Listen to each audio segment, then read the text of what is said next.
Cadê todo mundo, todos os dias, dando recompartilhamento? Sabe aquele negocinho? Lá no Instagram pra qualquer vídeo. É qualquer vídeo, você não precisa gostar do vídeo. Viu o vídeo, dá um recompartilhamento. Ponto. Ponto. Tem grupo de família, tem grupo de amigos, taca o vídeo pra lá e fala, foda, nem assistiu o vídeo. Fala... Falou verdade, você não assistiu 30 segundos de vídeo, cara. Confia que eu falei mesmo.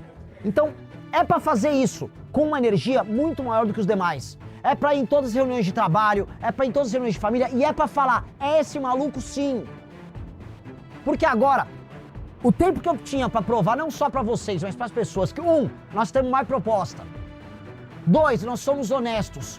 3, nós trabalhamos melhor. 4, nós somos mais inteligentes. Isso já foi. Isso já era antigamente, mas agora como pré-candidato a gente provou. Estão copiando tudo que a gente fala. A única campanha possível é a nossa. Então tá provado. E sou o primeiro candidato que nós temos à presidência da República. É uma honra muito grande, mas não é sobre mim. Eu tô aqui trazendo propostas criadas por uma série de pessoas nossas ao redor do Brasil. Eu tô aqui, em alguma medida, liderando algo que representava, antes da minha pré-candidatura já, uma alma torturada que tem dentro do Brasil, que é a alma do brasileiro que não consegue aceitar que ele precisa ser um merda, que viver aqui tem que ser uma desgraça, que aceitar que a favelização mental tem que acontecer até a gente se tornar um rato, se tornar um vassalo de tudo, aceitando todos os absurdos. O que eu sempre digo, eu falo para homens e moças, nós temos que honrar aquele jovem que tá ralando, que tá trabalhando, pobre, que ninguém é mais honesto do que um cara pobre e trabalhador. Porque o cara pobre e trabalhador tem na porta da casa dele a opção de se tornar bandido. Aquele rapaz pobre e trabalhador vê o rapaz que estudou com ele no colégio, entrando pro crime, comprando moto, comprando coisas, saindo com a menina que ele gostava e ele lá virando entregador, ralando, tendo que fazer o trabalho dele e se mantendo fiel àquilo. Esse cara é o mais honesto dos caras. Assim como a moça que age de maneira honesta num país de Virgínias, em que a mulher é mais valorizada quando ela tá mostrando o cu por aí. A moça correta e a moça honesta se sente ridícula sendo uma pessoa decente. E eu falo o seguinte, não é que eu quero ser o presidente de todos. Isso é mentira. Eu não vou ter lado como presidente da República. Eu sou o presidente do Brasil que vai trabalhar e do Brasil que mata bandido. E se você é vagabundo, se é vagabunda, e se você tá aterrorizando os brasileiros na rua, eu não sou seu presidente, eu sou seu inimigo. Nós precisamos ter lado, porque se você não escolhe lado numa briga, você não é ninguém.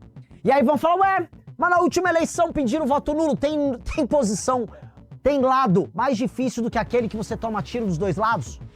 Quando você escolhe puxar saco de um, você evita a porrada de um lado e se promove falando do outro. Quando você aponta que os dois estão errados, você apanha dos dois. Você se torna uma espécie de bode expiatório em que todos podem te atacar para justificar seus próprios males. Não há outro nome que possa derrotar o Lula que não o nome na urna de Renan Santos do Partido Missão. Somos nós que vamos derrotar o Lula. Sobrou pra gente essa tarefa. Igual sobrou pra gente essa tarefa em 2015, quando precisávamos derrotar Dilma Rousseff. Dilma vence em 14 o Aécio. Não havia oposição, eram homens fracos como sempre foram. Homens do PSDB, homens do DEM, que nunca conseguiram se organizar e que em grande medida estavam nos mesmos escândalos deles. Quem se insurgiu fomos nós, que ninguém esperava nada no impeachment da Dilma. Vencemos! O que nós temos diante disso? Uma oposição fraca, com lideranças fracas, puxa-sacos e homens sem culhão. Desculpa o termo aqui para as mulheres que estão presentes. Peço desculpa, por favor. Mas é verdade. Homens fracos. E com homens fracos e corrompidos, você não vai a lugar nenhum. Somos nós que vamos fazer isso. E eu digo mais, todos aqueles do campo da direita que hoje nos diminuem, que hoje pisam na gente e que ficam colocando o nome nosso na boca deles para ficar o tempo todo falando mal, eles estarão fazendo campanha para nós no segundo turno. Líder não pede passagem, líder lidera. E é isso que nós fizemos. E o líder se prova líder na diversidade e quando é minoria. Ser líder na maioria é fácil. Ser generoso quando você é rico é a mesma coisa, não é fácil. Você é rico, aí dá uma festona, tá cheio de amigo. Ficou pobre, um amigo não aparece, você não consegue dar a festa. Ser líder na diversidade é juntar as pessoas que estão ferradas e propor para elas um caminho, mesmo um caminho soa absurdo para muita gente. Foi o que nós fizemos. Negar o puxa-saquismo, criar conteúdo complexo para pré-candidato, fazer campanha ou pré-campanha falando de proposta, Se eu seguisse o receituário de todo mundo, eu tava em casa agora. Nem com 1%. Me diziam, vá no Nordeste e apenas sale, povo bom! Olha aqui, subiram o jumento. Eu falei, não, eu vou falar aqui que os políticos deles estão roubando os outros estados lá no Pacto Federativo, vou explicar que eu vou prender os políticos deles, que eu vou fundir os municípios deles e que a vida deles vai melhorar. E que eu quero que eles paguem a conta do Brasil igualzinho os estados do Sul e do Sudeste. E eles gostaram. Foi o tudo ao contrário que os manuais pregam. Fui na Ilha do Marajó, fui falar do problema da Ilha do Marajó. Fui pro Maranhão, fui falar de município que precisa ser fundido no Maranhão e falei que a elite do Maranhão é um lixo. Fui nas favelas, tanto em Belém, quanto no Coroadinho e São Luís do Maranhão, e falei o quê? Filial do inferno e o outro é zona de guerra. O que eu comecei a reparar, que vai ser um grande legado dessa nossa pré-campanha, é que ao rodar o Brasil falando dos problemas e isso viralizar, os brasileiros passam a tratar algo que é um problema como um problema, porque nós não fazemos isso. Nós aceitamos que o problema é parte da nossa identidade. Todos os nossos vícios nós tratamos como virtude. Eu sou malandro, eu passo meu amigo para trás. Poxa, sou muito brasileiro. Qual o sentido disso? O Brasil, de acordo com rankings internacionais, é uma das sociedades menos baseadas em confiança. A confiança social de um brasileiro para o outro é mínima. E sabe onde isso se reflete? Juros altos. Quando a confiança no outro é baixa, os juros é sempre alto. Um banco cobra juros mais altos sabendo que vai tomar calote. Nós, no nosso sistema de confiança, somos como eternos agiotas. Um não confia no outro.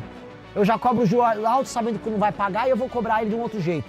Essa é a lógica do brasileiro. Só que a gente cultivou por muito tempo aquela cultura do Zé Carioca, do malandro, do cara de terno branco, levando os outros na conversa.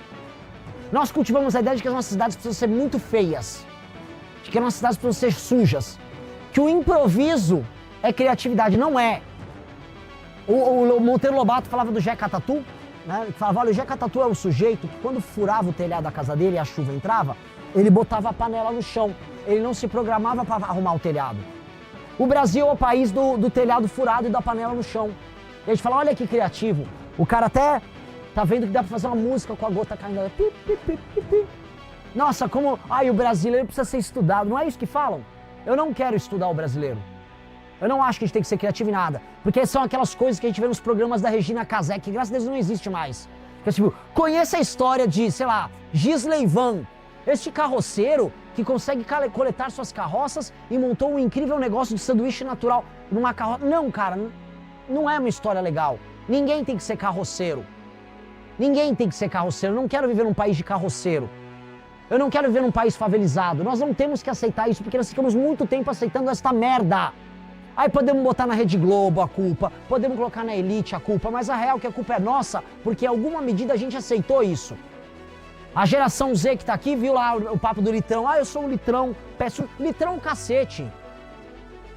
Nós temos que ser um lugar sério, confiável, regular, que preza por fazer as coisas bem feitas e bonitas, que preza por ter cidades bem arrumadas, negócios bem tocados, carreiras com excelência. Nós temos que premiar a inteligência. E a cultura da malandragem e da vagabundagem ficou tão pesada que hoje, institucionalmente, um dos poderes inteiros, que é o judiciário, ele é oficialmente o poder da malandragem. Agora mesmo, as falam, não, vai ter penduricalho sim. Mas que loucura é essa? O país, ele ficou insano, porque todos em posição de poder aqui perceberam que aqui todos são cínicos. Então, ou vai partir da elite o fim do cinismo, ou quem trabalha e produz vai acabar com o cinismo. Alguém vai ter que escolher. A base da população, e eu visitei os lugares mais pobres do Brasil, não virá deles a resposta, porque aquelas pessoas já foram despidas de tudo, tiraram tudo deles. Quando você visita as pessoas nas regiões mais pobres do Brasil, tiraram tudo, eles não sabem imaginar, eles não sabem conceber uma vida com um pingo de dignidade. Eles não têm ideia do que é. Então quando você não consegue conceber algo diferente do que você vive, você não consegue sair do ponto A e ir para o ponto B. Você só sobrevive no ponto A. Tem que ser da classe média. O que eu proponho é a rebelião da classe média. É a rebelião de todo mundo que está trabalhando de alguma maneira ou que está almejando ser uma pessoa decente. Não importa a área que você trabalha, não importa se você é homem, não importa se é mulher, não importa nada. Raça, cor, gênero, dane-se. Se você é um maranhense que tá ralando pra caramba e tá se sentindo injustiçado, eu sou você. Se você é um gaúcho, eu sou você. Esse é o nosso trabalho. Nós temos que despertar apenas esse Brasil. É esse que tem que despertar. O resto, uma parte vem a reboque e o outro é adversário. Escolha seu time. E é isso que nós precisamos fazer. Nós precisamos escolher o nosso time. Nós temos que defender um tipo de Brasil e esse tipo de Brasil tem que vencer e se impor perante os outros. Porque é isso que os outros fazem. Quando o PT vence, ele impõe o modo de ver as coisas dele perante nós.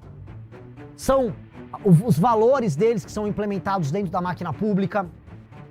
É a visão de história deles que é implementada no sistema educacional, nos livros. É a visão dos artistas deles que vão parar nos filmes. É a visão de Brasil que é construída através deles. Subvertem palavras, subvertem sensibilidade. O Centrão, mesma coisa. O Judiciário, mesma coisa. Quando chegar lá, nós temos que fazer a mesma coisa para cima deles e evitar que a visão deles volte a crescer. Nós precisamos fazer o que precisa ser feito para tornar esse lugar um lugar sério. Porque o Brasil não é um lugar sério. Quem fica comprando um patriotismo vazio, um patriotismo oco, dessas bandeirinhas aqui, em que você só é patriota para torcer pro Brasil na época da Copa, eu não compro esta merda. Esse país tá uma droga. Esse país tá uma desgraça. Vivendo isso aqui não vale a pena. Vivendo isso aqui é uma tortura e vai ser cada vez mais uma tortura.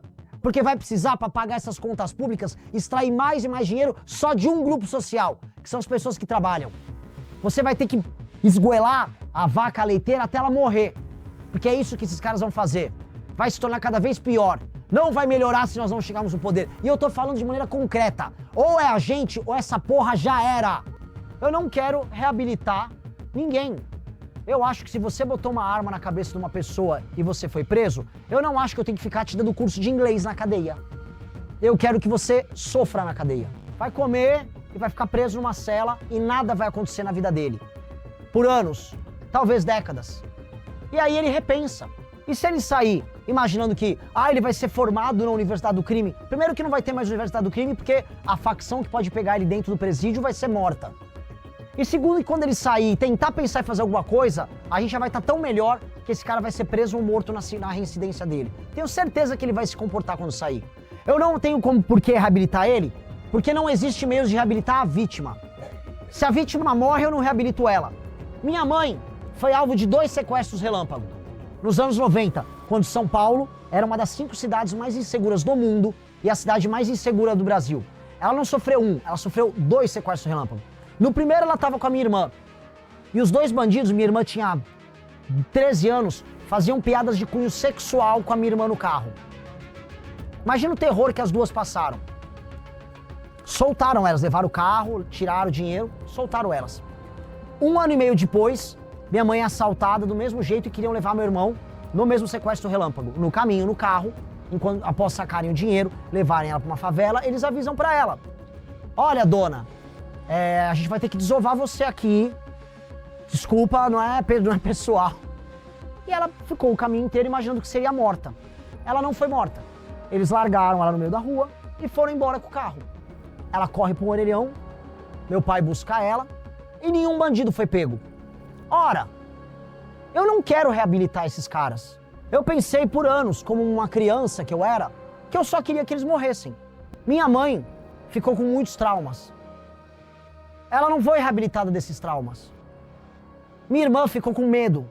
Ela não foi reabilitada do medo. Por que eu vou reabilitar esses caras? Por que a gente precisa se preocupar com a desigualdade social que levou esses homens a fazer isso? Eu não estou preocupado com eles. Eu estou preocupado com a desigualdade social da maioria da favela que não se torna ladrão. Eu estou preocupado com a deles, que é o trabalhador que decidiu não ser bandido. Agora, quando bandido, eu quero que ele morra. Ou que ele fique preso. Eu não quero nada além disso. Eu não quero complicar, galera. Eu não quero levar um terapeuta pra cadeia. Eu não quero levar um poliglota. Eu não quero ensinar a fazer malabarismo na cadeia. Não! Não vai ter aula de programação na cadeia. Vai ter uma cadeia. Vai ter portas e paredes. Só que nós também temos que ser muito duros com a elite. Porque, veja, se há alguém que poderia escapar do crime, é alguém que já é rico. Mas o rico brasileiro do alto judiciário, o rico brasileiro do grande empresariado, o político, ele escolhe quase como esporte roubar. O que levava aquele Cabral, lembra dele que foi governador do Rio, a ser um maratonista da roubalheira? Por que eu chamo de maratonista? Porque ele está percorrendo quilômetros que ele já não precisava percorrer só pelo esporte. Então teve uma vez que ele recebeu um pagamento de propina como uma academia. Então levantaram um monte de equipamento de academia e colocaram num galpão para ele e falou, beleza, recebi. Ele não precisava disso. Ele já era multimilionário na roubalheira. Aí começaram a mandar coisas em ouro para ele. O que eu chamo de roubo esporte ou roubo arte. Que é igual futebol arte, não precisa ser objetivo, tem que ser bonito. O cara faz o escândalo de corrupção só pra soar legal. Esse aqui eu vou, mano, esse aqui vai ser uma pintura. Esse foi o Cabral. Agora, os escândalos do Master não vão nessa linha? A coisa é absurda. Vou contratar o Coldplay pro show da minha namorada. Vou comprar todo mundo pra uma degustação de uísque na Inglaterra com prostitutas ucranianas. E os caras vão. Essa elite não dá pra negar que nós temos que ser cruéis com ela também. Porque eles, volta a colocar, eles tinham escolha. Eles poderiam ser felizes com uma grana séria e honesta que eles recebem, mas eles não aceitam isso. Eles não aceitam. Hoje, esses caras, e essa é a parte mais desesperadora, esses caras do Centrão já estão se apropriando das áreas onde haverá a exploração de terras raras. Eles já sabem onde tem, eles já estão comprando. Houve um leilão agora de energia elétrica, que a turma da JBS Friboi, que a turma do BTG levou vantagem. Há um loteamento e um saqueamento do Brasil. É um saque que está rolando. E esses caras estão tocando a usina de carvão aqui, usina termoelétrica aqui no estado de vocês. Vocês sabem quem é o dono dela? Parente de quem? Do Kassab. Por quê? O irmão, ou primo, do Kassab. Eu vou ter uma termoelétrica justamente no setor em que o Centrão e o Partido Kassab atuam muito. Que coincidência, né? É aquelas coincidências igual a mulher de deputado ou de governador que vira ministra de Tribunal de Contas do Estado. Elas têm uma vocação para cuidar da auditoria das contas públicas que é impressionante. Ela casa com um ladrão e depois ela vai auditar as contas. Por que essa vocação? Isso tem que acabar.